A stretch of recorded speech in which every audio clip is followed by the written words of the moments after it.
Tonight, our CMP division investigating a suspicious death of a woman in Chetwynd. Plus, cases of drug trafficking are up in Dawson Creek. We'll have the latest crime stats. And Prime Minister Mark Carney meets with provincial premiers ahead of an election set to be called Sunday.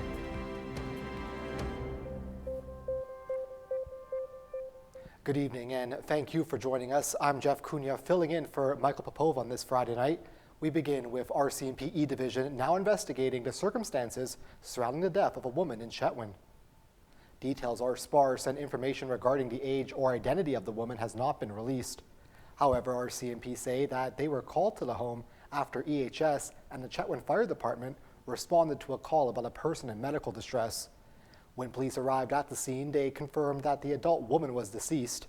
Our CMP say there is no believed risk to the public. No arrests have been made in the case. The latest crime stats out of Dawson Creek pointing to a notable increase in drug possession and cases of drug trafficking. Last month, there were just over 1,200 calls for service. That's down from 1,318 the same time last year. 214 of those calls occurring in the surrounding rural area, including Puskupi. RCMP reporting 7 incidents of drug possession in February, up from 2 the month prior.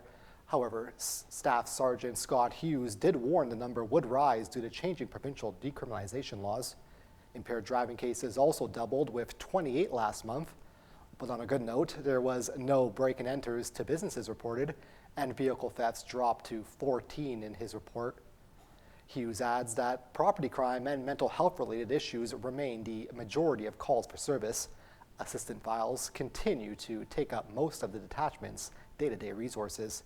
There were also 7 files recorded for police events involving the city's homeless population, a decrease from 22. The Dawson Creek and District Hospital Auxiliary is looking to support dementia patients at Rotary Manor. Volunteers are looking to raise over $19,000 for a Toveltafel. That is a console designed to improve quality of life for dementia patients through a variety of interactive games. Donations can be made at the Dawson Creek Hospital Auxiliary. Tax receipts will be provided for donations of $20 or more. It's estimated that about 50% of people aged 85 and older suffer from dementia.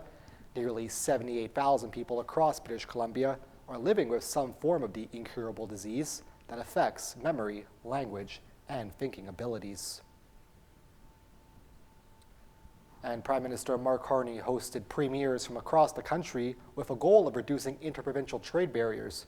The meeting comes as the trade war intensifies around the world. CTV's Craig Krause reports. As BC and other provinces grapple with Chinese and American tariffs, the premiers met with the Prime Minister in Ottawa today to get a sense of the country's economic direction. The meeting was scheduled at the Canadian War Museum, and a spokesperson for the Prime Minister said earlier in the week it was an opportunity to chat about creating a unified Canadian economy instead of 13 separate ones. This all comes after U.S. President Donald Trump hammered Canada with 25% tariffs on all steel and aluminum products, while China imposes tariffs on canola oil and seafood products. A move fishermen right here in BC who rely on the Chinese market are hoping can be addressed before their businesses sink. There's almost a little bit of shock from fishermen kind of looking at this going, hopefully we can sort it out because they've been a reliable trading partner for us. Whether the retaliatory tariffs will work, well, that remains unclear. But in just a few days, Prime Minister Carney is expected to trigger an election campaign, sending Canadians to the polls as early as April 28th. Craig Crowe, CTV News, Vancouver. Before the meeting with Canada's premiers, Mark Carney spoke one-on-one with Alberta's Danielle Smith yesterday in Edmonton. Today, she repeated concerns about Ottawa's climate policies. He both told me in the meeting and then later in his press conference with the media that same day that he wasn't in favor of hard caps like that. He said he was interested in results and getting projects like pipelines in the ground. And that's good because you can't fill new pipelines and cap oil production at the same time. So the Prime Minister's words sounded kind of nice yesterday until I looked at my phone right after the meeting with him and found out that his new Environment Minister had just told media on the other side of the country that the federal Liberals would be keeping the emissions cap in place. Conservative leader Pierre Poilievre has said he's opposed to an emissions cap and says Smith is asking legitimate questions. The Liberals say they're capping emissions but not oil and gas production itself. Critics say that it's going to be an end result of draft regulations introduced in November. And days before an expected election call, the Prime Minister says he is revising the government's changes to the capital gains tax. We need builders, and it's part of the reason why earlier today we've brought back the level of the capital gains tax so that those who take those risks get the rewards from those risks that are there. Mark Carney is scrapping the hike that was first announced in last year's federal budget. It would have affected anyone reporting more than $250,000 in capital gains. That drew sharp criticism from some small businesses and cottage owners concerned they would be affected. And in a move that would motivate American neighbors to speak out, Canada is launching an anti-tariff campaign south of the border.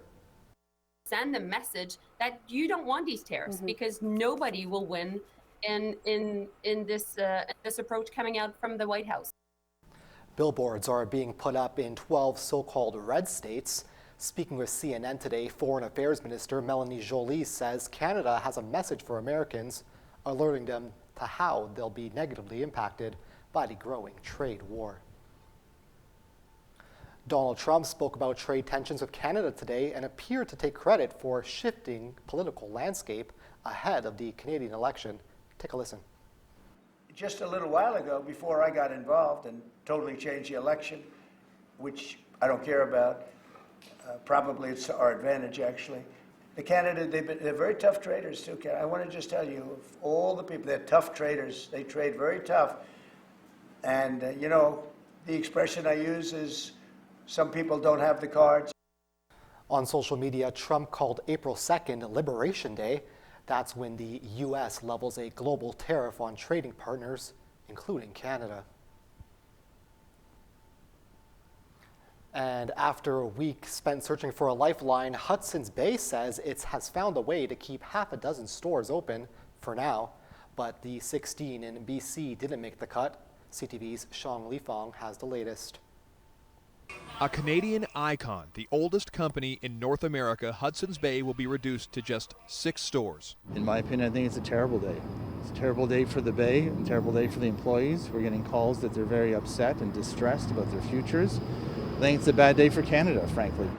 In Ontario Superior Court this afternoon, Judge Peter Osborne giving the order that the Bay can start liquidating 87 stores on Monday. Only 6 stores will remain open, 2 in Toronto, including the flagship at Yonge and Queen Streets, 1 in Richmond Hill, along with locations in downtown Montreal, Laval, and Pointe-Claire, Quebec. Justice Osborne saying, "This is the art of the possible, and we are where we are today," adding, "There is no alternative than to approve the liquidation today to maximize success." HBC filed for creditor protection on March 7th and had been seeking the court's approval to start liquidation. Lawyers representing stakeholders had been working with those representing HBC on an agreement to move forward with liquidation.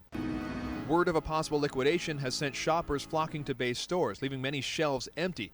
Lawyers today saying that temporary boost in sales is what has allowed HBC to protect 6 stores for now. I don't want to sound too pessimistic, but we didn't hear encouraging comments from company counsel. There's no plan for those stores. They have a very short time window. Andrew Hatney represents the 9,400 HBC employees and retirees. He expects mass layoffs without a financial safety net to come with liquidation. We've heard currently that HBC will not be providing severance. Liquidation will take place at 74 Bay stores, along with 3 Saks Fifth Avenue and 10 Saks Off Fifth stores, meaning not only will all items be sold, once they are bare, the shelves will go too. Along with liquidation, the judge also approved a process where HBC can sell any leases they're currently holding.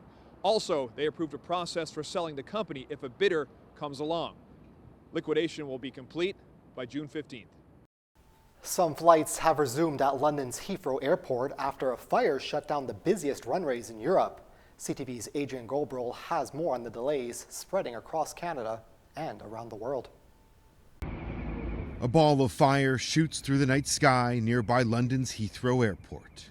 Just saw absolute chaos, really. The blaze that broke out at 11 p.m. Thursday night sent fire crews scrambling as thousands of area homes went dark, including Heathrow's Terminal 2 and 4, resulting in a full ground stoppage for the entire airport.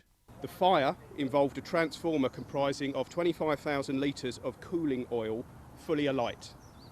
This created a major hazard due to the still live high voltage equipment. This flight radar tracker shows the moment pilots high in the sky were alerted of the abrupt halt to all air traffic at Heathrow. Some flights, including 6 Air Canada planes, had to turn around and return to their place of departure, affecting a total of at least 1,300 flights across the globe. I thought it was not true. I thought, oh, there might be, like, maybe some part of the airport is shut. Markham area resident Itala Ali, her husband and teenage son were on a layover in London after enjoying March break in Portugal when they quickly realized something was wrong. So we were having dinner and then the electricity, the power went out. With their luggage already checked in, the family were left to scramble to book a new flight home, where Ali's 5-year-old daughter, who stayed back in Canada, is waiting for her mother and family. I don't have the heart to tell her that she's not going to see me for another 3 days. The Alis did manage to rebook tickets for this Sunday, though many others haven't been as fortunate, with some passengers reporting delays of up to 5 days. Heathrow is expected to return to full capacity by tomorrow. While foul play isn't expected, counter-terrorism officers have taken over the investigation as they try and figure out how the fire started. Adrian Gobriel, CTV News, Toronto. A Ukrainian city was hit by a Russian attack days before talks are set to resume. Ukraine's emergency services released this video. It shows parts of the southern port city of Odessa engulfed in flames after a large-scale drone attack. The two sides have exchanged aerial assaults even after the Kremlin agreed to halt strikes on infrastructure targets earlier this week.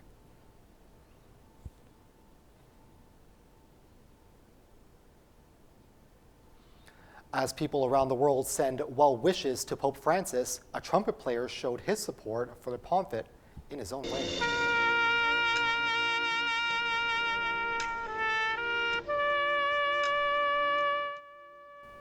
Standing outside the Pope's hospital window in Rome, Felice Carelli gave an impromptu musical performance. He said he performed a prayer for the Pope to get better and return to the Vatican. Close advisors of the 88-year-old said the Pope is recovering well 5 weeks into his hospitalization for double pneumonia, but doctors say he needs some more time. Well, hi-ho, it's off to the theaters we go. Disney's live-action remake of Snow White makes its big screen debut this weekend. Its journey there has been anything but a fairy tale due to delays and casting controversies that may have cursed the movie. CTV's film critic Richard Krause explains. There's been a fair amount of controversy about this movie over the last few months online. And once you see it, it's kind of hard to understand exactly what all the fuss was about, because the movie itself is kind of bland, frankly. Rachel Ziegler as Snow White is a great singer, but the new songs I didn't think sort of jumped off the screen in the way that some of the old classics like Hi Ho, It's Off to Work We Go, and Whistle While You Work really sound like they stick in your head in the way the new songs don't. And you've got essentially the same story. It's been changed up a little bit, but not all that much. Snow White is no longer a damsel in distress. She is the leader of her own destiny, and I think a lot of parents will probably, approve of that kind of messaging coming from the film. But for me, overall, Snow White is fine family entertainment. You won't think about it too much after you leave the theater. For me, it was a little bit more ho-hum than hi-ho. The Spring Fair will be returning to Fort St. John this May. The 2025 edition and 4th anniversary of the fair will be presented by West Coast Amusement. That's the same organizer who puts on the fair at the Stampede here in Dawson Creek. It will take place across from the Totem Mall from May 22nd to the 24th. The organizers say dates and times may vary depending on attendance and weather. Early bird wristbands are now on sale on the company's website, starting at $45. And we'll be right back with weather, but first, here's a look at the closing market numbers for today.